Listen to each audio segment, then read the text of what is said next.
Olá, pessoal, sejam bem-vindos a mais um podcast Trabalho e Previdência em Pauta, Sim, hoje é o nosso episódio número 7. de número 12. Já? Sim, Nossa, o tempo passa rápido, né? sim, E hoje a muito gente vai, rápido. vai falar sobre o quê? A importância do advogado trabalhista. É importante do advogado trabalhista tanto na justiça como em consultas ou só na Vamos justiça falar do trabalho? de um modo geral, que é um advogado trabalhista atuante na Justiça do Trabalho, e o Sim, que esse advogado vai poder contribuir tanto para o empregador quanto para o empregado. tá. Você é a Weidman, advogada trabalhista, e eu sou o Flávio, também sou advogado trabalhista. Sim. E estamos aqui para esclarecer, porque na verdade a pessoa ela pensa que qualquer advogado consegue atuar na Justiça do Trabalho, né? Mas não é bem assim, né? É Não. uma área que demanda um pouco de cuidado, de atenção e não é igual, né? Inclusive tem uma lei especial para a própria Justiça do Trabalho. Lógico Isso. que a lei comum pode ser aplicada subsidiariamente naquilo que ela não for incompatível, né? Exatamente. Tendo em vista a especialidade da Justiça do Trabalho, é necessário que quando se for procurar um advogado, Uhum. a pessoa procure um advogado especialista, porque tantos detalhes diferentes, como, por exemplo, recursos são diferentes, prazos são diferentes. Então, é necessário que procure um profissional habilitado e um profissional que saiba direcionar o processo. Não, sim, e com certeza hoje em dia é bem simples, né, de você identificar se o advogado ele é trabalhista ou não. Basta uma rápida consulta no Google. Aí normalmente os sites mais famosos são Escavador, né, Jus Sim, Brasil. Lá vai dizer se o advogado tem muitos processos nos tribunais regionais. Aí vai estar a sigla, né, TRT. Aí isso. cada região, o seguido de um número de cada região, né? Essa é uma dica importante mesmo, Flávio. O cliente procurar o nome do advogado que ele está consultando ali no Jus Brasil, essas plataformas de processos, e verificar realmente esse número de demandas que esse advogado tenha, porque a depender se o advogado está iniciando, se aventurando na Sim. Justiça do Trabalho, pode ser perigoso, tanto para ele quanto para o reclamante, né? É isso, porque demanda tempo para estar antenado às jurisprudências, o entendimento, Isso, a exatamente. forma que se deve até mesmo conduzir o processo, né? Porque o processo trabalhista, a Justiça do Trabalho, ela tem como pilar a conciliação. Então, se você contrata um advogado que não demanda conhecimento, ele não vai saber de início o que tem que ser provado, a forma que tem que ser Sim, provado, se é vantajoso ou não um acordo, porque na Justiça do Trabalho a conciliação é o que faz ser rápido. Inclusive, não pode se perder de vista que trata-se de verbo alimentar, né? Principalmente, muitas das vezes, salários. Então, não exatamente. pode se dar ao luxo de um processo que fique anos, né, para ser resolvido. Então, outro ponto positivo para buscar um advogado especializado na Justiça do Trabalho é esse, para que se favoreça um acordo, né? Exatamente, até porque o advogado trabalhista, ele está imerso naquele tipo de relação trabalhista, no tipo do processo.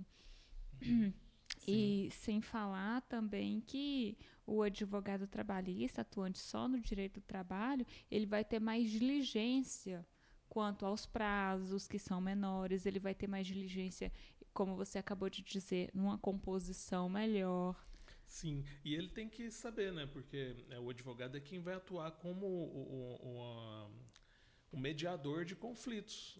Porque se Exato. você deixar pela justiça em si, muitas das vezes é marcada uma primeira audiência, onde o objetivo dessa primeira audiência é a conciliação. Sim, E exato. aí, se você, muitas das vezes, se você deixar por conta da própria justiça ou até mesmo da empresa, isso eu estou dizendo advogado do trabalhador, normalmente entra-se a primeira audiência e não tem acordo e encerra. Né? Exatamente. E aí, nesse ponto, o advogado que sabe como funciona o processo trabalhista, sabe o que é incontroverso dentro do processo, ali na hora da audiência de conciliação ele vai apresentar, olha, é importante que você faça o acordo por conta disso e disso, que essas verbas têm que ser pagas até a data da audiência, se não for paga tem a multa. Sim. Né? Por isso que o advogado trabalhista tem esse jogo de cintura que é diferenciado dos outros advogados. Eu entendi o que você quis dizer. Ele tem que já chegar nessa audiência de conciliação preparado com todos os detalhes. Isso, né? Exatamente. Ver o que foi pago no tempo, ver provavelmente a data do afastamento, se tem verbo em controvérsia ou não. Né? Porque o advogado que está cotidianamente dentro da Justiça do Trabalho, ele já sabe disso. Ele não vai chegar lá e levar um susto. Sim. Porque geralmente eu já vi casos de profissionais que não trabalhava tanto na Justiça do Trabalho, não tinha uma vivência e chegava lá na hora da audiência e ficava assim, de pés e mãos atados. Sim. Né? E não pode se perder de vista que, como eu disse, é direito do trabalhador. Muitas das vezes, nessa primeira audiência, chega-se discutindo saldo de salário, né, férias, 13º, que é devido, né, às vezes, é muito comum pedir de rescisão indireta. Isso, né? Chega-se nessa primeira audiência, existem verbas incontroversas, né? Por mais que a tese de defesa do empregador seja abandono, o que já deixamos bem claro que não é o caso, né? Quem abandona não entra na justiça, né?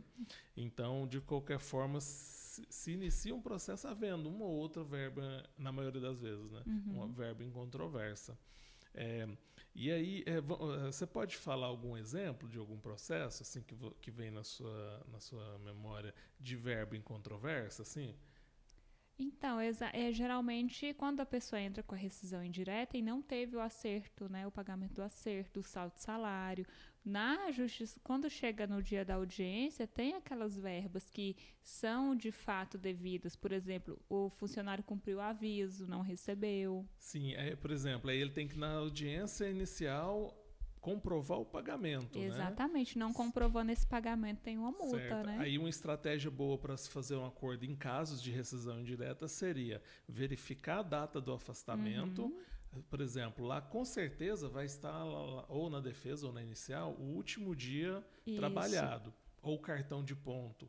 E aí verificando o último dia trabalhado com a tese, né? Sim. Porque normalmente a pessoa pede rescisão indireta, a defesa traz como defesa ou justa causa ou pedido de demissão. E não leva em consideração que deveria ter feito pagamento depois de 10 dias da ruptura contratual. Do afastamento, né? Então, aí já seria um ponto para se forçar, não é nem forçar, mas para se dar atenção a um acordo. E eu diria que é um ponto grande, porque se não é feito esse pagamento nesse prazo, é devido a multa uma remuneração. É uma multa de uma remuneração, mas é o 477 e mais 50% dos valores das verbas incontroversas, né? Então, se porventura não fizer o pagamento nos 10 dias a contar do afastamento e se comparecer na justiça e não comprovado, né? Imagina o susto do empregador na hora que chega na audiência de conciliação com um advogado que não é experiente,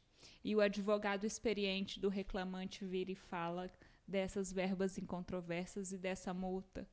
Imagina o susto do empregador nessa hora.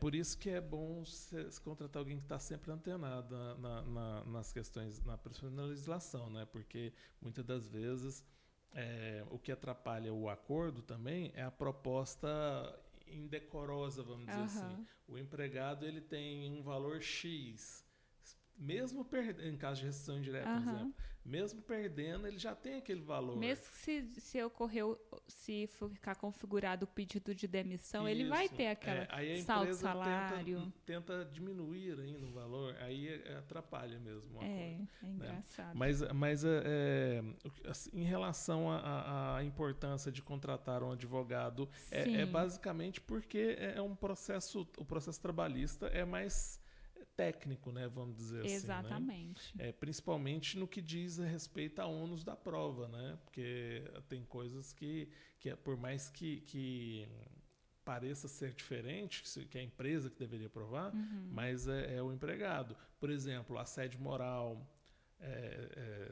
ônus da prova do empregado, assédio sexual, de certa forma pode-se inverter o ônus, mas inicialmente a prova é do empregado. Então essas questões, hora extra, tem aquela questão de mais de 20 funcionários, tem a presunção relativa, né, que a empresa tem que apresentar os cartões de ponto, apresentar os cartões de pontos. Então, dentro da lei trabalhista, existem várias nuances que faz com que, obrigatoriamente, a pessoa esteja por dentro, né, seja vivenciado pelo profissional, porque senão ele vai trazer prejuízo para a parte. Com certeza. E é como eu costumo dizer que a repetição, quando a gente repete muito uma coisa, às vezes essa repetição supera até mesmo o talento. Porque não existe um talento capaz de prever situações, né? Sim. E tanto é que é preciso ponderar com o juiz, com as partes, porque muitas das vezes se consegue um acordo após ser dito para a empresa, né, que não tem interesse em acordo. Às vezes a outra parte assistida, apenas que seja empresa, a gente imagina que seja um advogado que conheça, mas pode acontecer que o próprio advogado da empresa não tenha o conhecimento necessário. Exatamente. E ele não entenda, não vislumbre uma situação que vai acontecer no futuro. Então, o advogado do empregado, estando preparado para essas audiências, independente se é de instrução ou se é inicial, vai favorecer, né? Isso. Eu já vi muito isso acontecer. Já vi casos em que eu estava assistindo audiências para a prática, né? Para a prática da faculdade. E vi o advogado do reclamante apresentar esses detalhes. No início, a reclamada estava, como que eu posso dizer? Não tinha interesse em compor um acordo. E aí, quando o advogado do reclamante expôs esses detalhes e o juiz ponderou, dizendo que realmente teria essa possibilidade, foi feito o acordo. Né? Sim, mas de qualquer forma, essa é uma forma de até da pessoa que está lá buscando a justiça ser bem atendida, né? Você não pode simplesmente informar que não tem acordo e ficar por isso mesmo, porque até mesmo traz uma impressão de que o autor da demanda está inventando. Porque, sabe, está criando... Então, de certa forma, se tratando de uma demanda possível, né, juridicamente falando, tem que ser... O advogado do empregador tem que buscar o acordo. Mas vai incomodar, né? Provavelmente vai incomodar. Mas esse é o papel. O papel do advogado, principalmente do trabalhador e do empregador, é encerrar o processo o mais rápido possível, né? Isso, até porque se encerrar o processo quanto antes, a empresa já não vai pagar possíveis verbas periciais, né? Perícia, honorários periciais, se tiver pedido. Não vai pagar custas do processo. Sucumbência. Né? Porque para o reclamante, às vezes, é muito difícil que o reclamante tenha que pagar essas verbas, porque geralmente o reclamante tem uma veracidade de hipossuficiência. Basta que ele declare que não tem condições de pagar as custas e aí vai ser deferido o pedido. Agora, para a empresa, não. Para a empresa já tem todos esses detalhes. Sim. E no caso, a principal orientação, né, para se buscar um advogado trabalhista não é quando encerra-se o contrato de trabalho, né? Ainda na vigência do contrato, né? Sim, até mesmo uma questão preventiva para tanto do reclamante quanto do reclamado. Empresa ou patrão, né? Empresa ou patrão prevenir, ou olha, você pode ajustar isso, essas verbas realmente você tem que pagar, e com isso até evita um processo. Às vezes a pessoa pensa que, tanto o empregador, né, no caso o empregador, na maioria das vezes, pensa que a conveniência da empresa é mais importante a ponto de sobrepor os interesses do empregado. E aí suprime alguns direitos por desconhecimento. Então, o ideal é qualquer dúvida, ou antes de tomar qualquer mudança providência no que diz respeito à mudança do contrato de trabalho, deve-se buscar orientação de um advogado. Exatamente, até porque tem a função social da empresa. A empresa não serve só para obter lucro para si e inchar a sua conta bancária. A empresa serve também para gerar emprego para aquela localidade em que está. Sim, né? Tem outros interesses envolvidos, principalmente, né, dos trabalhadores que ali desempenham as atividades. Mas aí, você quer falar alguma coisa? Mas você acha que a gente já falou tudo? Então, é mais a respeito dessa questão de consultoria, tanto do empregado para o empregador. O que você pode ponderar nesse ponto? Eu posso ponderar que é melhor prevenir, como você disse, né? Melhor prevenir do que remediar. Mas, de qualquer forma, a orientação ela é sempre bem-vinda, principalmente quando se trata de uma situação que... Um exemplo, o empregado, a empregada, vai retornar de um auxílio gestante.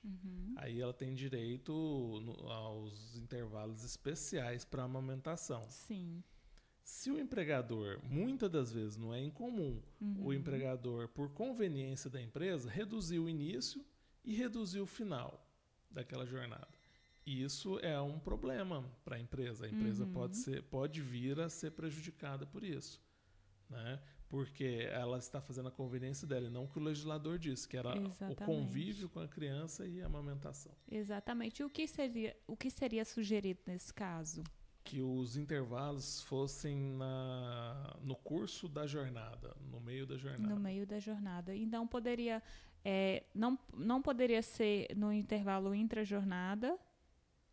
Não poderia ser no intervalo intra-jornada, porque a criança não vai mamar uma vez, mas tem que analisar a intenção do legislador, que era o seguinte, além da alimentação, era também a convivência, né, da mãe com a criança. Então, aí é uma questão que, às vezes, o empregador pensa assim, é óbvio isso, né? Mas é bom conversar com o advogado antes para verificar se pode estar fazendo alguma coisa errada, né? Sim. Porque, aos olhos do legislador, da lei, se interpretarmos a lei da forma que favorece o interesse da criança, o empregador ele tem que conceder os intervalos no meio da jornada. No meio da jornada. Então, é um exemplo, né? Por exemplo, o empregado pediu uma rescisão indireta. Aí deve orientar com o advogado, né?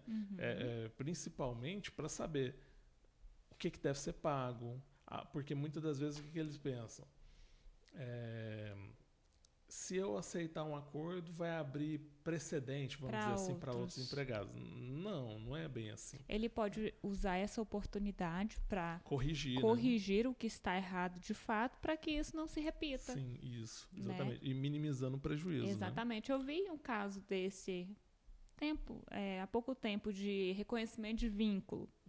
A forma que era uma prestação de serviço e existia uma empresa intermediadora, a forma que o contrato estava ajustado entre o prestador e a intermediadora poderia configurar um vínculo. Aí veio uma consultoria mostrando, olha, se você ajustar isso e isso nesse ponto e nesse ponto, você vai minimizar os seus riscos de um possível reconhecimento de vínculo. Isso, principalmente nessas questões de terceirização da mão de obra, é importante a orientação trabalhista por conta do seguinte, muitas das vezes o contrato não tem natureza trabalhista, mas o empregado pensa que pode receber os seus direitos, né, ter a carteira de trabalho anotada, só que aí o que acontece? Muitas das vezes preenche quase todos os requisitos, né? Aí falta um. Aí na justiça é o seguinte, para reconhecimento de vínculo, se faltar um requisito, não é empregado. Exato. Tem que preencher todos, né, os requisitos. A lei é taxativa nesse ponto. Isso. Né? Aí o que acontece muitas das vezes? Se tiver orientação de um profissional, a empresa vai se cercar daqueles cuidados que a lei permite, a modo de não permitir, né, o reconhecimento. Porque, na verdade, não é empregado. Né? Então, para que não seja transmitida uma imagem diferente da realidade. Então, a orientação é justamente para isso. Exato. E, Flávio, no que diz respeito ao futuro do direito do trabalho, e levando em consideração esse período que nós vivemos, que é de muita informação, a informação no Instagram, a informação nas redes sociais, a informação chega mais rápido, tanto para quem está assistindo, tanto para quem está se especializando, digamos assim, no direito do trabalho. O que você acha que podemos esperar do advogado do advogado trabalhista? Na verdade, advogados trabalhistas mesmo, assim, que vivem da advocacia trabalhista, que não são os generalistas, vamos dizer assim, a gente é contado. Eles não conseguem, porque não conseguem se manter no mercado, vamos dizer assim, por muitos anos. Porque eles costumam dar prejuízo para os assistidos. Então, quem está começando, por exemplo, a advogar na área trabalhista e quer realmente insistir nessa área, a primeira dica é não ter medo da concorrência, porque todos os anos milhares de advogados iniciam, né, a carreira. Mas para a advocacia trabalhista em si, poucos persistem. Não chega, imagino eu, né? 10% dos novos advogados não conseguem se estabelecer na Justiça do Trabalho. Justamente por isso, porque não consegue, num primeiro momento, monetizar a profissão, porque acha que um acordo não é vantajoso, o cliente chega e ele pensa que não vale a pena. E não tem aquela diligência para fazer o processo correr. Em que pese o processo trabalhista ser rápido, ainda é necessário que o advogado seja ainda mais rápido para fazer esse processo andar. Isso. Né? Ele tem que entender, né? O que é de direito, o que não é. Não precisa, por exemplo, às vezes o empregado ele tem direito. O direito dele se limita às verbas rescisórias. Sim. E aí o advogado, não tendo conhecimento, ele se apega a um pedido de dano moral, por exemplo. Aí ele às vezes ele nem vai conseguir provar. Sim, aí acaba que ele não prova. Não é caso de dano moral. Exato. E aí ele, ao invés de fazer com que o empregado receba em 2 meses, acaba o próprio advogado levando um prejuízo de tempo, né? E sem falar que quanto mais demorado um processo, mais trabalho o advogado tem. Sim. Mais peça, é mais manifestação. Exatamente. E o risco também, né? Exatamente. Porque acontece algumas coisas no processo. Por exemplo, se depender de testemunha, a testemunha muda, a testemunha pode, né, sair da cidade. Vários motivos podem acontecer para que se perca, por exemplo, o contato de uma testemunha. Exatamente. E tendo também a característica do processo trabalhista, porque o processo trabalhista, ele deve ser rápido, porque o reclamante precisa daquele dinheiro ali na hora para sobreviver. Sim. Porque às vezes ele está desempregado, ele não conseguiu outro emprego. Na maioria das vezes, né? Não conseguiu ainda se habilitar no seguro-desemprego. É por isso que o advogado tem que ter esse jogo de cintura. Sim, é lógico que cada caso demanda o estudo, né, individual, mas na maioria das vezes se discute isso mesmo, é a questão de sobrevivência do empregado mesmo. E aí como que o advogado vai atender o seu cliente da forma que ele necessita, enrolando o processo? Não vai conseguir atender bem, né? Vai consequentemente trazer o prejuízo no que diz respeito ao tempo, né? Exato. Né? E também é importante ele saber calcular, né? O advogado, a importância de se contratar um advogado trabalhista, porque ele domine os cálculos, né, dos direitos do trabalhador. Exatamente. Tá. Você acha que tem mais alguma coisa para a gente tratar ou já falamos tudo? Então, acho que foi bem interessante nossa conversa de hoje. Explanamos muitos detalhes em que pese a importância de um advogado trabalhista na Justiça do Trabalho, a importância de um advogado estar submerso de fato no direito trabalhista, porque é totalmente diferente do direito comum. Sim. Né? E se alguém quiser, né, deixar alguma pergunta, fazer algum comentário, exatamente, né, inscreva-se no nosso canal também, né, para dar uma força para a gente, porque a gente acredita que está trazendo informação importante, né? Isso. Então, se a partir do momento que alguém se inscreve, é sinal de que a gente está fazendo um bom trabalho, né? Exatamente. Pode deixar suas dúvidas, sim. suas sugestões para os próximos vídeos. Sim, e é isso. Então, a gente encerra por aqui e até nosso próximo encontro, Isso, né? pessoal. Nós agradecemos muito pela companhia de vocês nesse podcast de hoje. Espero que no próximo podcast vocês estejam conosco. E é isso. Nosso intuito é informar, trazer conhecimento para todos. Sim. Então, até logo. Até logo, pessoal. Até o nosso próximo encontro.